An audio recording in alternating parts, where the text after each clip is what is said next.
എന്റെ റബ്ബിനറിഞ്ഞൂടെ എനിക്കെന്താ വേണ്ടതെന്ന് ഇല്ലേ? എന്റെ ഉമ്മ എനിക്ക് നല്ലതല്ലാത്തത് തരുമോ? നമ്മൾ പറഞ്ഞില്ല, അതായത് തൊണ്ടയിൽ ടോൺസിൽസ് ബാധിച്ചൊരു കുഞ്ഞിങ്ങനെ ഐസ്ക്രീം കണ്ടപ്പോ കരയാണ്, ഉമ്മി എനിക്ക് ഐസ്ക്രീം വേണം, ഐസ്ക്രീം വേണം. ഐസ്ക്രീം ഒന്നുമില്ല, ഐസ്ക്രീം ഒന്നും തരൂല. എന്താ ആ കുഞ്ഞെന്താ മനസ്സിലാക്കണത് ഉമ്മാനെ കുറിച്ച്? ഉമ്മാക്ക് എന്നോടൊരു ആ ഉമ്മാനെ പോലെ സ്നേഹമുള്ള വേറൊരു ഉമ്മ അല്ലേ? ആ കുഞ്ഞിന് ഇങ്ങനെ സംഭവിക്കുന്ന ആർക്കറിയാം?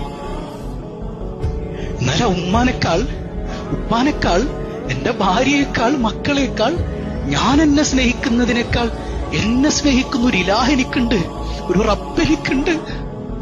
ഇല്ലേ? നിങ്ങൾ ചിന്തിച്ചു, അങ്ങനെ ഒരു റബ്ബ് എനിക്കില്ലേ? ആ റബ്ബ് എനിക്ക് എന്ത് തന്നാലും എനിക്ക് ഗുണമാണ്. വേറെ എന്തെങ്കിലും അവൻ തരുമോ? എനിക്കെന്ത് തന്നാലും ഗുണമാണ് എന്റെ റബ്ബ്. സയ്യിദുനാ റസൂലുള്ളാഹ് മനസ്സിലാക്കാൻ അല്ലാഹു തൗഫീഖ് നൽകട്ടെ. ഹത്താ യൽഖ അല്ലാഹു തആല, അല്ലാഹനെ കണ്ടുമുട്ടുന്നത് വരെ പടച്ചോൻ പരീക്ഷണം തരും. സയ്യിദുനാ റസൂലുള്ളാഹ് അങ്ങനെ കണ്ടുമുട്ടുമ്പോ എന്താ സംഭവിക്കണേ? വമാ അലൈഹി ഖതിഅ, അവന്റെ ഒരു പാപം ഉണ്ടാവില്ല ശരീരത്തിൽ. ചെയ്ത പാപങ്ങളൊക്കെ കഴുകിപ്പോയിട്ടുണ്ടാവും. എന്തുകൊണ്ട്?